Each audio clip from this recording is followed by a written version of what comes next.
That persistent tension in your shoulders, the knot in your stomach that tightens before a difficult conversation, the mysterious fatigue that no amount of sleep can seem to cure. What if these physical symptoms are not your body failing you? What if they are your soul speaking to you in its most ancient and honest language? Your back pain may have nothing to do with your back. Your headaches might not be in your head at all. This is a radical thought, but it is a cornerstone of the depth psychology of Carl Jung. The body is the ultimate theater of the unconscious mind. When a truth is too difficult for the conscious mind to hold, it does not disappear. It goes underground. It takes root in your tissues, your muscles, your bones, and it speaks to you through the language of symptoms. For years, I believed my body was my enemy. It felt like a faulty machine constantly breaking down. The turning point in my own journey was not a new diet or a new doctor. It was when a therapist asked me a question that changed everything. What story is your body telling that your mind is refusing to hear? In our time together today, we will learn to become translators for this profound unspoken language. We are not here to dismiss your pain or to tell you it's all in your head. Your pain is 100% real. But we are here to suggest that its origins may be deeper than you imagine. We will explore the symbolic map of the body and what your specific aches are trying to say. A practical, gentle exercise to begin a direct dialogue with your symptoms, and how our physical pain is often a form of protection, a wise guardian for our most vulnerable parts. This is not a medical diagnosis. It is a peace treaty, an invitation to stop fighting your body and finally start a conversation with the wise ancient messenger that lives within it. Your body does not have a problem. Your body is reporting a problem. This is one of the most difficult and most liberating shifts in perspective you can ever make. For our entire lives, we have been trained to see the body as a machine, a biological vehicle that is supposed to perform, to be productive, to run smoothly. And when it doesn't, when a chronic pain appears, when digestion goes wrong, when fatigue sets in, we treat it like a car with a faulty engine. We take it to the mechanic, we ask them to fix the part, to replace the component, so we can get back on the road.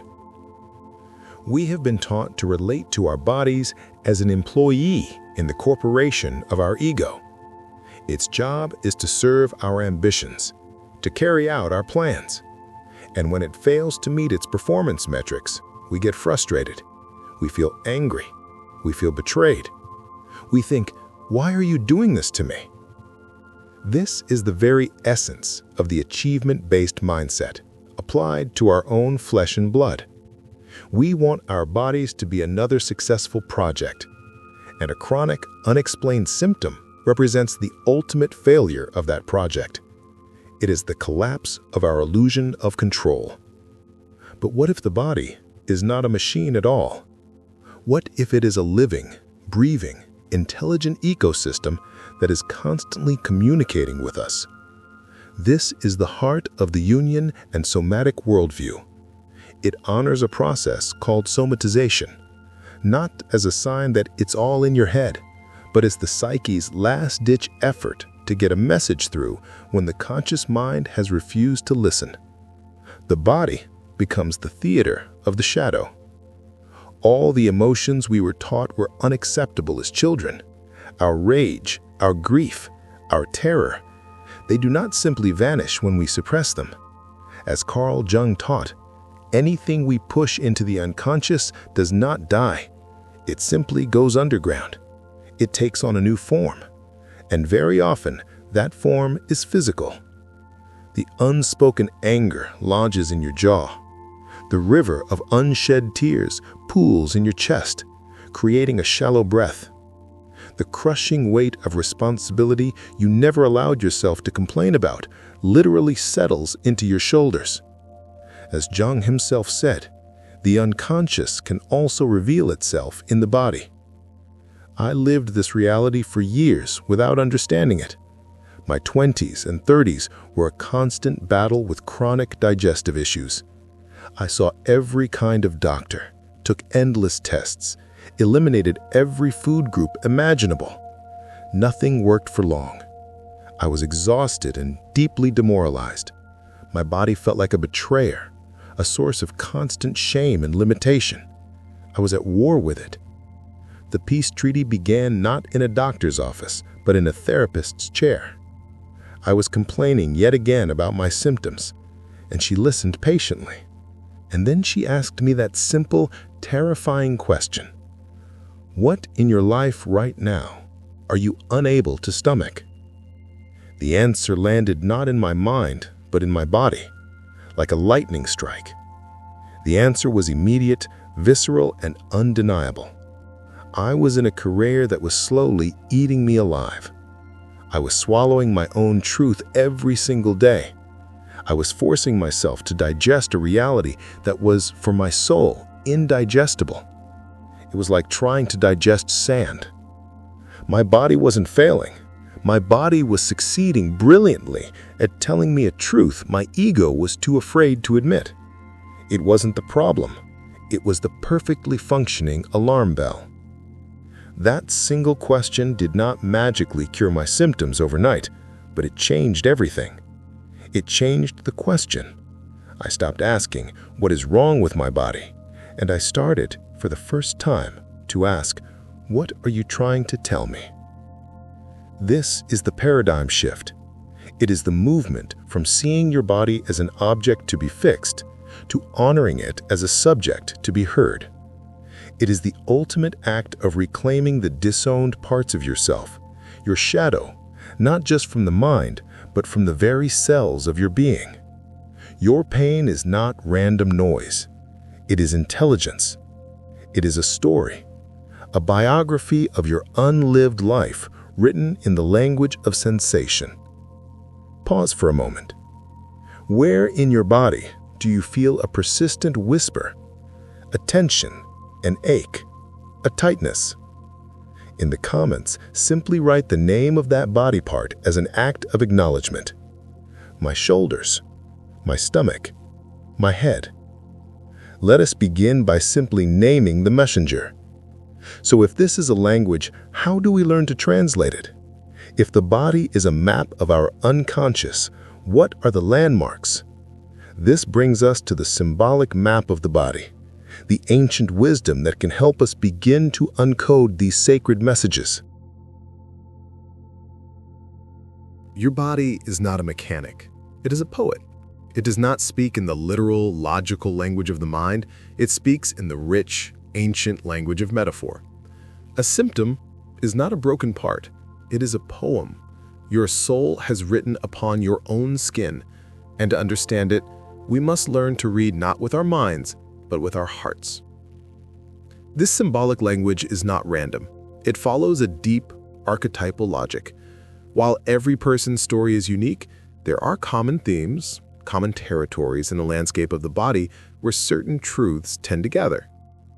Think of this not as a rigid dictionary, but as a gentle map to begin your own exploration. Let us consider the neck and shoulders. How many of us hold a deep, persistent tension there? This is the place where we carry the invisible backpack of our responsibilities. Not just our own, but the unspoken burdens of others we have taken on. Every time you said yes when your soul meant no, another small stone was added to that pack. Every time you worried for someone who would not worry for themselves, the straps grew heavier. The pain in your shoulders is the physical weight of your unset boundaries. The question your shoulders are asking is not, why do I hurt? The question is, what are you carrying that is not yours to carry? Now, let us travel down to the stomach and the gut. This is our alchemical center, our place of intuition, of gut feelings. It is the place where we take in the world and transform it into energy. But what happens when we are forced to take in something that is toxic to our soul? A job that violates our values? A relationship built on unspoken resentments? A family dynamic that requires us to swallow our truth? These are the indigestible parts of our lives, and when the mind forces them down, the body rebels. The knot in your stomach, the acid, the inflammation. This is often the physical manifestation of a life situation you can no longer stomach. Your gut is not simply a digestive organ, it is your most honest truth teller. And the question it is screaming is, what indigestible truth are you forcing me to hold? Consider the back, the pillar of your life, your support system. Chronic back pain often speaks a language of support, or a lack thereof. It can be the voice of the part of you that feels utterly unsupported by the world, by your family, by your partner. But it can also speak of a deeper betrayal. It can be the pain of you failing to support yourself. Every time you abandon your own dream to support someone else's, every time you bent over backwards to keep the peace, you are placing a strain on your own psychic and physical foundation. The ache in your back can be the cry of your own abandoned self. And the question it whispers is, where are you failing to have your own back? And what of the throat? The gatekeeper of your truth, the home of your voice. A persistent sore throat, a feeling of a lump, a constant need to clear it. This is often the home of all the words you did not say, the truths you swallowed, the boundaries you did not voice, the creative expression, the unsung songs of your soul that have become trapped. Your throat is not just a passageway for air, it is the channel for your soul's expression.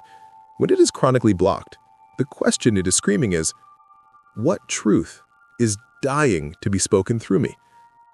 This is where our shadow work becomes deeply physical. The body is the final hiding place for all the parts of ourselves we have deemed unacceptable. When you exile your anger into the shadow, where does that fiery energy go? It may settle in your body as the heat of inflammation. When you banish your grief into the shadow, where do those unshed tears go? They may become a heavy, waterlogged feeling in your chest. Your body becomes the living, breathing museum of your own repressed history. Each symptom is an artifact, a clue to a story that has been buried alive. Pause here for a moment.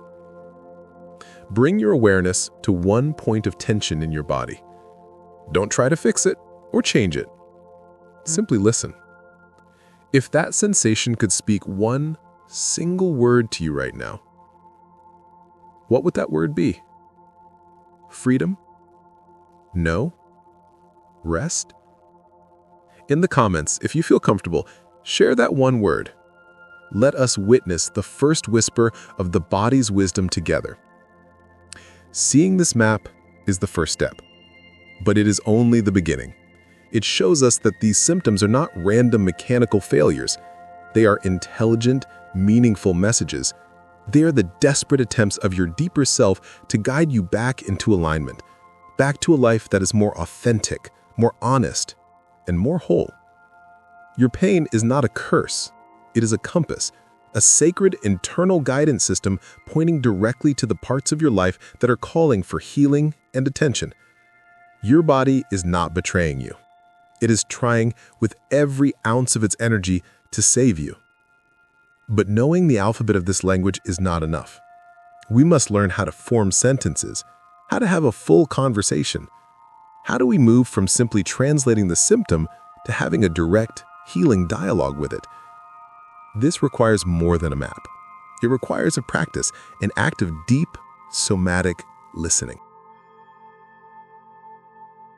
You cannot think your way out of a feeling, and you cannot analyze your way out of a sensation.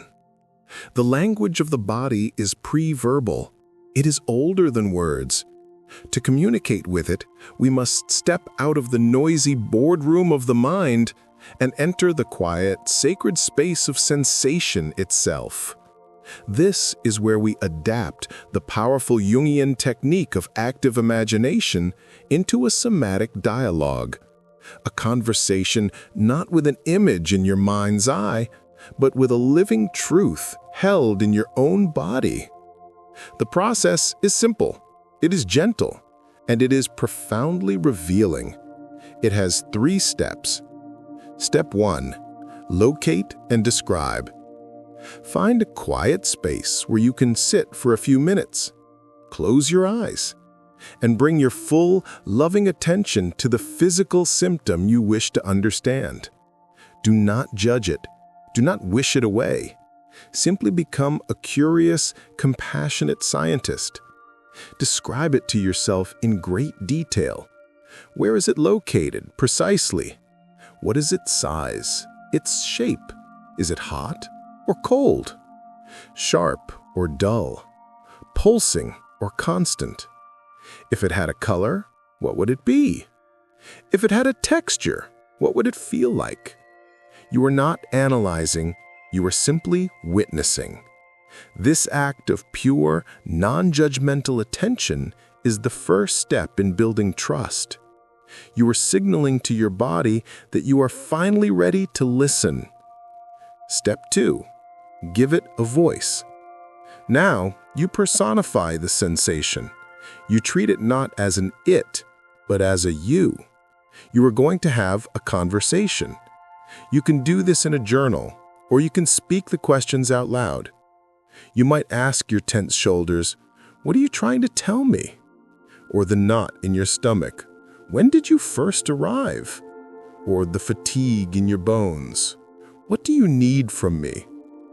You ask the question, and then you become utterly silent. You listen with your entire being for the answer. Step 3. Listen for the story. The answer may not come in clear, logical words. Remember, this is the language of the soul. It may come as a sudden image in your mind. It may come as a long-forgotten memory. It may come as a wave of emotion, a sudden surge of sadness or anger. Or it may come as a single, quiet word that just drops into your awareness. Your job is to receive whatever comes with reverence. Let me share a story. A woman I once knew, let's call her Sarah, a teacher, suffered for years from a deep, burning pain in her right shoulder. One day, she sat down to have this conversation. She located the pain. It was hot, the size of a fist, and the color of a dark, angry red. She asked it simply, "What do you want?" She waited, and what came was not a voice, but a memory, a vivid image of herself as a 10-year-old girl standing in the kitchen, watching her mother, exhausted from work, struggling to lift a heavy pot. In the memory, the little girl felt a powerful urge to help, to take on the burden, to be the good daughter. And with that memory came a feeling of immense, crushing weight. The story was not in her shoulder. Her shoulder was the story. It was the living artifact of a decision a 10-year-old girl had made to carry her mother's burdens, and she had never stopped. This is the power of this dialogue. It bypasses the stories the mind tells and goes directly to the truth the body holds. But sometimes, the story is even more complex. Sometimes, the pain is not just a message, it is a protection. This is a profound insight from our shadow work. Sometimes a chronic symptom can become an unconscious strategy. It protects us from something our ego fears even more than the pain itself. Consider the artist who is secretly terrified of failure. A chronic wrist pain might protect them from ever having to finish that painting and risk it being judged. Consider the person in a soul-crushing job who dreams of leaving but is terrified of the uncertainty. Chronic fatigue can become a doctor's note from the soul, giving them a legitimate reason to not pursue their dream, to stay safe in the familiar misery. This is not a conscious choice. It is a deeply compassionate, though misguided strategy of the psyche to protect us from what it perceives as a greater danger. When you have the dialogue with the symptom, you might ask, "What are you protecting me from?" The answer may shock you with its honesty. So, what do we do with this new understanding? This is the most important part. The goal is not simply to hear the message and then expect the pain to vanish. The goal is to honor the message by taking conscious new action in your life. When Sarah realized her shoulder was carrying her mother's burdens, her work was not to get more shoulder massages. Her work was to begin in her adult life the difficult practice of setting boundaries with her mother. To learn to say, with love, I cannot carry that for you. When you start to speak the truth your throat has been holding, when you leave the situation your stomach cannot digest, when you ask for the support your back has been crying out for, the body, like a loyal messenger whose message has finally been delivered, can, in its own time, begin to rest. This is how we heal the whole person. We listen to the story the body is telling, and we honor that story by changing the way we live. We bring the wisdom of the unconscious, expressed through the body, into the conscious choices of our daily lives. This is the ultimate integration, the final peace treaty. It is the moment you realize your body was never your enemy. It was and has always been your most devoted guide. Today, we have begun to learn a new language. A language older than words, more honest than thought.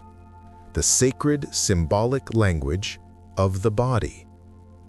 We have journeyed from the frustrating paradigm of the body as a broken machine, a project to be managed by the ego. We have seen how this perspective leads us into a painful war against our own physical selves. We have discovered a new map. A map that redefines our symptoms not as failures, but as intelligent messages from the soul. We have learned to see the tension in our shoulders as the weight of our unspoken boundaries, the fire in our gut as the truth we cannot digest, the ache in our back as the cry of our own unsupported self. This is the landscape of the shadow, made manifest in our very tissues.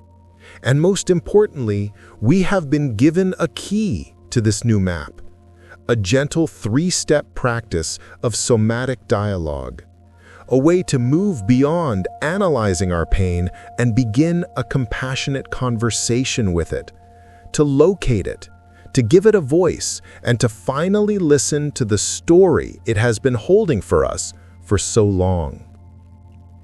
This understanding is the end of the war.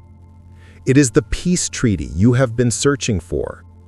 The realization that your body is not your enemy, but your most loyal and truthful ally, is one of the most profound homecomings a person can experience.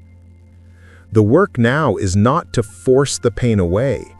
The work is to listen to its wisdom and then have the courage to act on that wisdom in your life, to set the boundary, to speak the truth, to ask for support. This is the art of integration. It is the slow, patient, and beautiful process of allowing your outer life to come into alignment with your inner truth. As you do this, as you honor the messages, the body, like a messenger who has finally been heard, can begin to rest. This journey of listening to our inner truth is a lifelong practice. But where is this inner truth most profoundly challenged and most brilliantly revealed? It is in the sacred and difficult crucible of our relationships. Our partners, our families, our closest friends, they are the great mirrors. They are the ones who trigger our deepest wounds, test our most fragile boundaries, and therefore cause our bodies to speak the loudest. How do we move from the intoxicating magic of romance to the deep, conscious work of a soulful partnership? How do we navigate this difficult, beautiful territory? That is the essential journey we will take together in our next conversation. For this week, your invitation is not to fix anything. It is simply to listen. I invite you to a small act of somatic reverence. Choose one minor, persistent physical annoyance you experience, a tense muscle, a slight headache, a feeling of tightness. For just 60 seconds today, stop what you are doing. Close your eyes, bring your full, gentle attention to that spot in your body, and simply say to it, either out loud or in your heart, "I'm listening." That's all. You don't need an answer. You don't need a breakthrough. You are simply signaling your willingness to hear. You are planting the first seed of a new relationship with yourself. To affirm this new beginning, this peace treaty, I invite you to write a simple declaration in the comments below. I am listening to my body. Let this be a collective act of coming home. Your body was never your enemy. It was always your most devoted guide. The listening has just begun.